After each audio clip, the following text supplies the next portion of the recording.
Hey everyone, it's Katie Rustler of Positive Connections and the Chief Household Officer Academy, coming to you with a training today on how to cope with a traveling spouse. And I don't mean cope with the, oh honey, I miss you, but the in and out and trying to get things done in your home and keep your family on the same track while your partner comes in and out of the home with their own routine and their own habits and their own ways of doing things.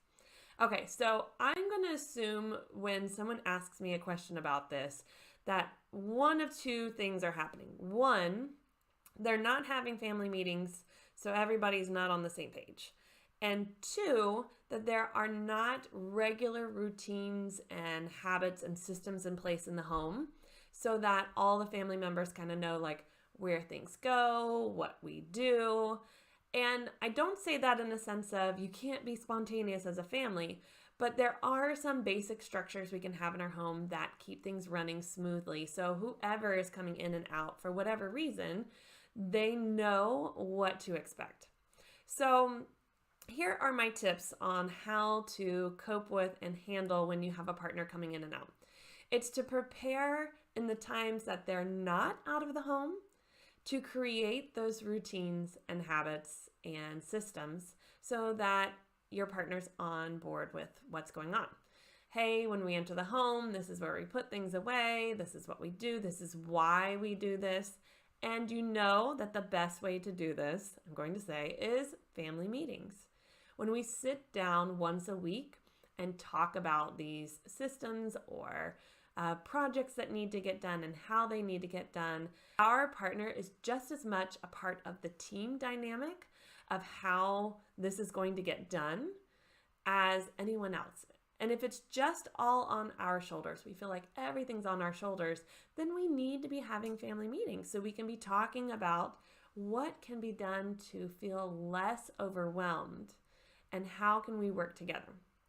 Okay, so when your partner is not out of the home and they are home regularly every night there, maybe working late, but are regularly around, you want to be having these discussions. What types of routines do we want to have? Sunday nights, we want to plan the week's meals. We want to have our family meetings, or Monday nights, whatever it might be. Hey, I'm getting tired of picking up these things all the time. Let's create a system or a process that makes sense for us as a couple and our kids as they get older to follow. And it needs to be adapted and adjusted over time, naturally. But it's good to go ahead and have those things in place. So as you have these family meetings, as you create this space for discussion, as you start to create a plan and then put it into action, you'll need reminders. So it's very easy to put up like sticky notes or a piece of paper with 1, 2, 3, here's our order of things, just like we do for kids with maybe routine charts or bed routines. We as adults need those too when we create new systems in our home. Like, hey, reminder, mail goes here versus the kitchen counter where it's been going. This is not to say to you or your partner that you are childish or less than. This is truly how we learn.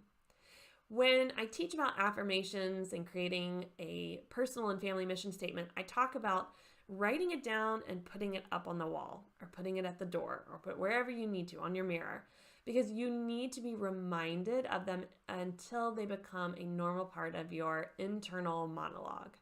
And that's the same for habits, routines, and systems. It's something that you need to have reminders for so that you know, oh yeah, this is what we're doing now, until it becomes a habit, a routine. Okay. So when your partner leaves for a work trip for days, weeks, for some of you military spouses, it's like months. And you get into this routine and you get adjusted to not having that extra help. And then all of a sudden they come back and it kind of throws off the system. One, expect that it will throw off a system. Anytime you bring someone into a group, it kind of changes the dynamic a little bit. And when they leave, it changes the dynamic a little bit. But the more it happens, you'll get more adjusted. The important part is communicating through that. They come home, they forget the habits and routines. honey, I know you had a really difficult week, or hey, I know you've like had that ease of like staying in a hotel all by yourself, but I'm keeping this home running and I need you to be a part of that. Can you please go pick up your things? And it's all about tone. It's all about not nagging. It's all about just kindly reminding. And if they huff and if they, oh God, don't feed into it. It isn't about you in that moment.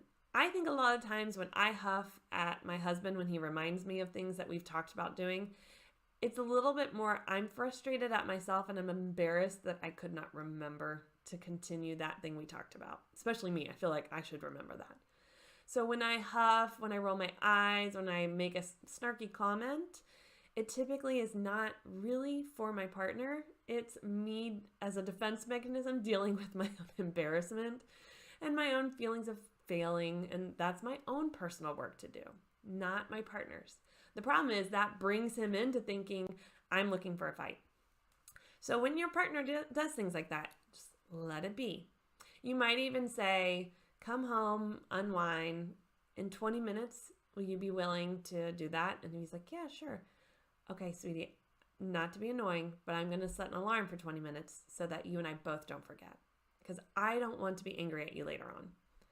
And when you start to set timers for yourself and your partner and things on a regular basis of like, okay, 15 more minutes of the show and then we got to get up and do something. Or, hey kids, you can play for this, 20 more minutes and then it's bedtime. When those become a normal part of your process, then they're not degrading. They're not, again, saying you're childish or whatever. It's just a part of reminders. It's keys that we need. It's the same thing that happens when we look at our watch and be like, oh my gosh, in 15 minutes I need to be somewhere. Let me get a ton of things done now. And then of course that makes us late. But it's the same thing. We're just creating an actual timer that we want versus, oh my gosh, I have to be somewhere in 15 minutes. Okay. So those are my tips on how to deal with your partner who is on work trips, or even if you go away and you come back, you have to respect that your partner's been doing things a certain way.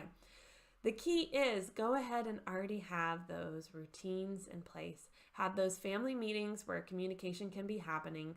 And then when your partner comes back from a work trip, kindly and lovingly remind them they're back at home and there is a way that we do things, and we have agreed to do things this way so that we have a home we want to be in, that we're happy in, and we're not wasting all our time always cleaning, always picking up. We're spending our time together. And so that means 5 to 10 minutes in that moment of cleaning up and picking up after ourselves and putting things away immediately, so that later on we've got an hour together and not, angry at each other of all the things that need to get done. Let me know what you think about the tools I'm giving you, and are you using them already? Do you need to modify and adapt them? What are things that you find still frustrate you as you try to figure out how to navigate your partner coming in and out of the home because of work trips? And again, it might be the flip side. You might be the one who's doing that, and you might be wondering, how can I better help my partner when I come back? And I hope you're able to see the flip side of this. It's to be mindful that they've been running the home, and you need to come in with, here I'm support staff, not I'm taking over. Like, how have you been doing things? What is our routine? Is it stayed the same? Have the kids been a little bit crazy and wild so you've needed to adapt? Fill me in. I want to help versus I want to take over. Okay, I hope you enjoyed this training. Let me know if there are other trainings you're really interested in learning about. What are some tools that you think would better you and your family as you take care of your relationships and your home?